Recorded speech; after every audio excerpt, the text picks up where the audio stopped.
नोटबंदी भइल ना, अब भोजपुरी में सुना लोगन, नोटबंदी भइल तो 500,000 का नोट बंद हो गई। सर भोजपुरी में थोड़ी देर, और नोटबंदी जब बंद हो गई तो कुछ आदमी जो धार्मिक आदमी रहना वो सोचे ना कि पुरनकी नोट ले जाके मंदिर में धक्का-धक चढ़ा दें, भगवान खुश हो जाइए, बैंक में तो जमा हो ही ना। अब पूरा नोटबंदी का पुरनकी नोट भगवान पे चढ़ावत जाता हूँ। अचानक एगो आदमी बीच में आयल, कहे हे मूर्ख, ये नोट तो बंद हो गई, लेके कहीं यहाँ चढ़ावत है। तुरंत वो आदमी कहला है धीरे बोला, भगवान के हमके पता है नोट बंद हो गई, तोहके पता है नोट बंद हो गए, भगवान के थोड़े पता है कि नोट बंद हो गए। तुरंत वो आदमी गुस्सा में बोलल कि अरे मूर्ख, नोटिया ही भगवान थोड़े लेना कि उनके पता होई, जे लेला ओके पता है कि पुरान की नोट बंद हो गए, ये हमारी नोट ना चढ़ावल जाई। तो यार चढ़ावल माल के लूट के ले गल पता है कि ना। वो एगो आदमी पंडित जी गए ना किस्सा लेके कि भाई जजमान का कष्ट हो जीवन में, हम भोजपुरी में सुनावत हूँ किस्सा जो ज्योतिबा फूले लिख के गए हुआ। भोजपुरी में बोली ना, नाटक का नाम है तृतीय रत्न। ज्योतिबा फूले लिखले हुआ कि एगो आदमी बड़ा परेशान रहल, और जब वो गए तो वो पंडित जी के पास, भाई वह तो देवता का अवतार धरती पर रहना, कल कुल दुख का दवा हमारे पास। तो वो गए कहे मालिक बड़ा परेशान है। तो कल कैसे परेशान लिया, वह पतरा देखी, पतरा देखला तो कहे कि तुहार शनि ग्रह ठीक दशा में ना बा। कौन ग्रह? शनि का ग्रह दशा ठीक दिशा में ना बा। यहाँ से दूरबीन देख के पता है ना पहले कि ग्रह और तारा पृथ्वी का मतलब का होला। यहाँ लोग पतरा देख के बतावे, मंगल ग्रह के पता ना कि ओकरी नाम पर कितना शादी ब्याह यहाँ टूट जाला और ओके पता ना। और वो आदमी देख के कहता कि तुम्हार शनि ठीक जगह पे नहीं थे। तो कह कैसे आई, कह हवन करावे कोई, कह कितना खर्चा आए, कह इतना रुपया खर्चा आए, कह इतना रुपया तो हमारे पास ना है। बीच में कोरोना आ गई, नौकरी चल गई, हमार पति का नौकरी छूट गई, कंपनी ठप हो गई, बिजनेस बंद हो गई, पैसा ना है।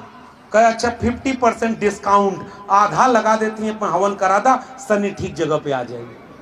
और जब वो कल आदमी कि ना इतना 5,000 रुपया नहीं थे हमारे, तो कहा अच्छा 1,000 रुपया दे दो और छोटकी हवन करा दे तो शनि ठीक जगह पे आ जाएगी। वो कहना मालिक के दोनों नहीं थे। कहा अच्छा 100 रुपया दे, वो मंत्र देते हैं, एक पढ़त रहिए शनि तो ठीक जगह पे रही। वो आदमी खड़ा होके अपन जेब थैली निकाल के दिखावत, कहते 1 रुपया नहीं के। वो गुस्सा में आदमी खड़ा होके कल, जब तोरी जेब में 1 फुटी कौड़ी ना, तो जो बेटा शनि तोर कुछ न बिगाड़ पाई। तो यार माल लूटे बदे कैसन कैसन कहानी बनाओ। वो एगो गांव में एगो आदमी गयल और वो कहला कि मालिक हम बहुत परेशान है। तो वो जो धरती पे उनका अवतार न एगो पन्ना पे लिख के दे दिल, कहल जो बेटा यही में तोर मुक्ति है। तो कहल का मालिक, तो कह मंत्र लिख दे, पढ़त रहिए तोर कष्ट दूर हो जाये हमार दक्षिणा। तो दूसर का आदमी भी ऐसे कोनो जयंती में तनी 2-4 बार हो आल, तनी ओके पता रहा बिरसा फुले अम्बेडकर पेरियार का। तो वो एक कागज लेके वहाँ पे कहला कि हम जजमान 1 लाख रुपया पंडित जी के अपन दक्षिणा देतनी, और कागजा पंडित जी के पकड़ा था। पंडित जी कहना ई का, तो कह जैसे तू मंत्रवा डाला, तो कह नोटिया ओरिजिनल चाहिए। तो वो कहला हम के मंत्रवा ओरिजिनल चाहिए, तब हम तो के ओरिजिनल नोट दे। भैया जैसे दिमाग का ताला खुली तो यार माल लुटाइल बंद हो जाए। बाबा साहब डॉक्टर अंबेडकर भारत के संविधान के अनुच्छेद 51A में लिख करके गए हैं कि नया भारत बनेगा तो वैज्ञानिक चेतना का विकास होगा। अंधविश्वास और पाखंड में आपके बच्चों को केवल धर्म कर्म के नाम पर मूर्ख बनाया जा रहा है, और आपका चंदा दान दक्षिणा लेके जा रहे हैं। दान दक्षिणा देना बंद कर दो, आधा उनका बिजनेस व्यापार बंद हो जाएगा। और कोई भी अगर देवी देवता ऐसा है तो आप उस पैसा को किसी की शिक्षा में, कलम और किताब में खर्च कर दो। अगर कोई वास्तव में कोई देवी देवता भगवान होगा तो किसी भूखे को रोटी देने से और किसी अशिक्षित को शिक्षा देने से सबसे ज्यादा खुश हो जाएगा। ये बात मैं कह के जा रहा हूं। इसलिए आपकी लड़ाई मंदिर मस्जिद की लड़ाई नहीं है, कलम और किताब बचाने की लड़ाई है। कलम और किताब बचेगी तब बाबा साहब डॉक्टर अम्बेडकर के सपनों का भारत बचेगा। दुनिया में यहाँ के लोग गए तो आचार के साथ अपनी जाति व्यवस्था लेके गए। ये सुमित चौहान जी बैठे हुए हैं और यहाँ जितने यूट्यूबर साथी आए हुए हैं, आपकी जिम्मेदारी है उनका मीडिया करोड़ों रुपया दे करके उनकी खबर चलाता है। और आप अपने मीडिया के लोगों को अगर मजबूत नहीं करेंगे तो जंगल में मोर नाचा किसने देखा? ये आपके लोग हैं और इनके काम को देखिए। उनकी मीडिया में दिन रात हिंदू मुस्लिम मंदिर मस्जिद दंगा कराया जाता है, और ये जितने बहुजन मीडिया हैं इनमें जाकर देखिए आपके बच्चों के भविष्य की चिंता यहां पर मौजूद है। इसलिए इनको मजबूत करिए, आपका अपना आधा आंदोलन का रास्ता मजबूत हो जाएगा। ये आपके लोग हैं और ये आपसे चंदा मांगने नहीं जाएंगे, लेकिन ये आपको आपका काम करके दिखाते हैं, क्योंकि इनको भी महसूस होता है ये भी अगर किसी की दलाली कर रहे होते तो हो सकता है अच्छी नौकरी करते। ये सुमित चौहान जी तो 5-5 टीवी चैनल में काम किए हैं, और बाबा साहब की फोटो लगा हुआ टी शर्ट जब पहन के गए तो बहुत सारे लोगों के कलेजे में दर्द होने लगा। एक किस्सा सुनाऊं, ओबीसी समाज के लोगों, एक किस्सा जानो अपना। बिंदेश्वरी प्रसाद मंडल, बीपी मंडल साहब बिहार के मुख्यमंत्री थे, और वो ओबीसी समाज से आते थे, और ओबीसी समाज के लोगों को कई बार लगता है कि हम थोड़े शूद्र हैं। इस किस्सा को सुनिए। जब वो मुख्यमंत्री बन गए तो उस समय गंगा में यातायात होता था और पानी का जहाज चल रहा था, उसका तेल रिस गया तो गंगा में कुछ दूर आग लग गई। विधानसभा में खड़े होकर एक वही मुखस्य जाते, उन्होंने कहा कि अगर शूद्र इस राज्य का मुख्यमंत्री बनेगा तो यह पाप इतना बड़ा है कि गंगा में आग नहीं लगेगी तो कहां लगेगी। बिंदेश्वरी प्रसाद मंडल खड़े होकर बोले कि देखो एक बात सुनो, ये गंगा में जो आग लगी है ये तो तेल रिसने से लगी है, लेकिन तुम्हारे सीने में जो आग लगी है इस आग को मैं और भड़काऊंगा, ताकि जब तक अपने लोगों को बराबरी का हक न दिला दूं। ओबीसी समाज के लोगों, आपको बस अछूत नहीं बनाया गया होगा, फर्क केवल इतना था, लेकिन हक अधिकार आपका भी जाति देख करके नहीं माना गया। और अब आओ मैं आपको आधुनिक उदाहरण देता हूं। बिहार में मुख्यमंत्री थे कर्पूरी ठाकुर, नाई समाज से आते थे, बाल बनाने वाले। और उस समय उत्तर प्रदेश में मुख्यमंत्री थे राम नरेश यादव, चरवाहा समाज, कृषक समाज, पशुपालक समाज से आते थे। और भारत का संविधान लागू हुआ तो दोनों में मुख्यमंत्री ओबीसी समाज के बने, और दिल्ली में बैठकर लोगों ने नारा बनाया कि दिल्ली से चमड़ा भेजा संदेश, बार बनावे कर्पूरी या भैंस चरावे राम नरेश। गालियां दी गई आरक्षण के नाम पर आपके लोगों को, ओबीसी समाज के लोगों। अभी पिछले दिनों उत्तर प्रदेश में एक ओबीसी मुख्यमंत्री थे, उनको भी पता नहीं था बहुत कि हम ओबीसी ढंग से हैं, और जब उनका शासन राम राज्य वाला आया तो जिस दिन उनका घर गंगा जल से धुलवाया, आज वो भी कह रहे हैं ये हजारों साल की लड़ाई है, शूद्र की लड़ाई है, और आज उनको समझ में आ गया है सामाजिक न्याय की बात कर रहे हैं। इसलिए ओबीसी एससी एसटी हम सब की चूंकि बीमारी एक है, इसलिए हमारी दवाई भी एक होगी। आओ मिल करके एकजुट होकर के उस सपने को पूरा करने के लिए एकजुट हो जाएं जो ज्योतिबा फुले और बाबा साहब डॉक्टर अंबेडकर का सपना था। क्योंकि अगर यह सपना पूरा नहीं हुआ तो हम लोग कैसा भारत बना पाएंगे।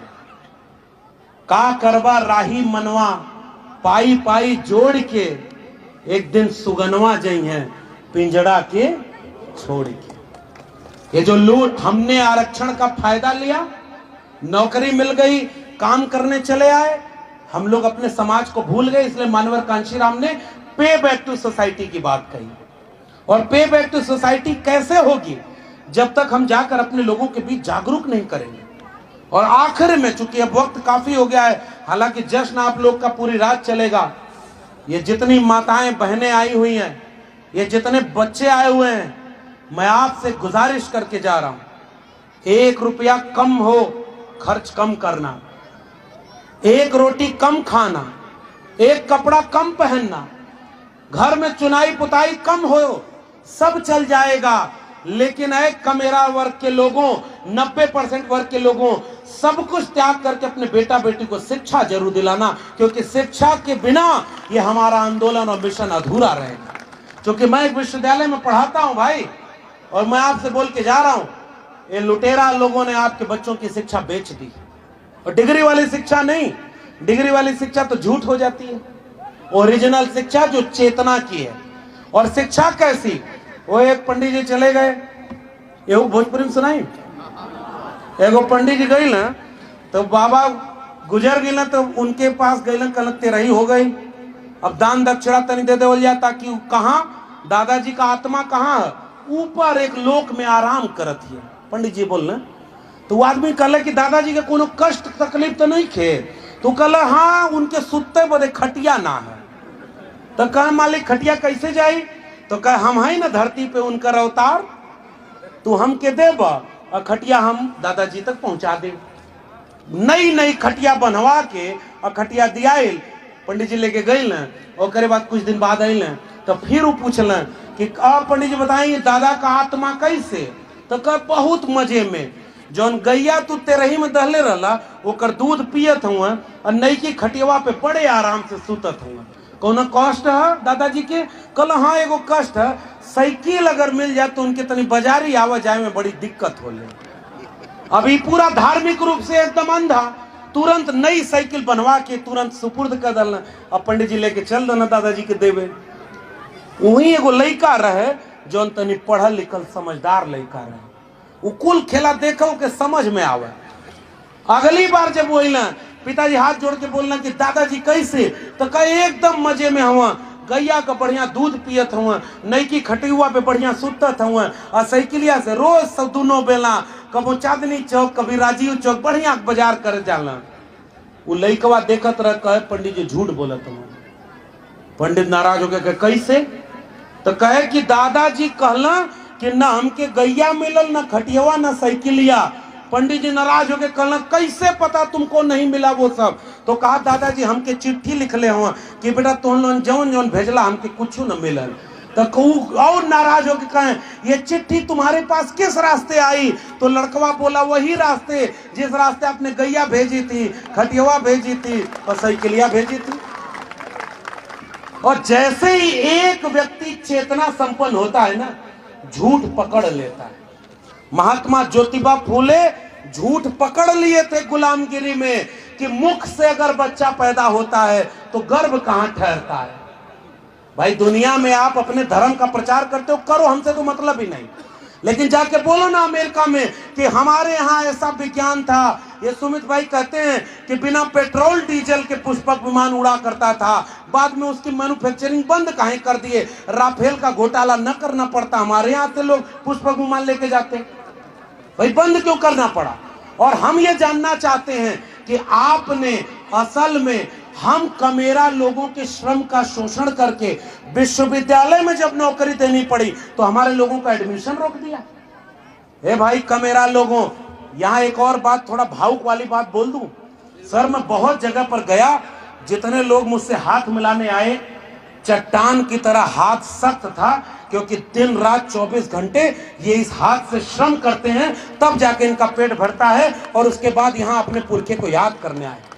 और मैं इसलिए आपके सामने कह रहा हूं कि वो लोग आपके श्रम को लूट रहे हैं और पूरे देश को बेच रहे हैं, बर्बाद कर रहे हैं, और दूसरी तरफ कहते हैं धर्म खतरे में। मैं आपसे कहने आया हूं, बिरसा फूले अंबेडकर पेरियार का मिशन खतरे में है। उन्होंने जो संविधान बनाया वो संविधान खतरे में है, और शिक्षा रोजगार का भारत बनाना चाहते थे, वो शिक्षा और रोजगार का भारत खतरे में। केवल पाखंडी बनाया जा रहा है और आपको आपस में लड़ाया जा रहा है। हाथ जोड़ के गुजारिश, अगर हम अंबेडकर फूले पेरियार के वारिस हैं तो कोई भी SC ST OBC आपस में लड़े न। कोई कितनी भी गलती कर दे भाई, दिल बड़ा करो और उसे गले लगाते हैं, हम उससे बैठकर बातचीत करेंगे। कोई दाएं बाएं होगा तो उसको भी समझाएंगे, क्योंकि हमारी लड़ाई असली दुश्मन कोई और है, और खेत का बंटवारा हमारे सामने दिखाकर हमारी फसल लूट कर लेकर चला जा रहा है। और फसल लूट गई तो बंटवारा बाद में हो जाएगा, लेकिन खेत लूट गया तो अगली बार फसल आपके हिस्से में आएगी नहीं, फिर बंटवारे का लड़ाई किससे करेंगे?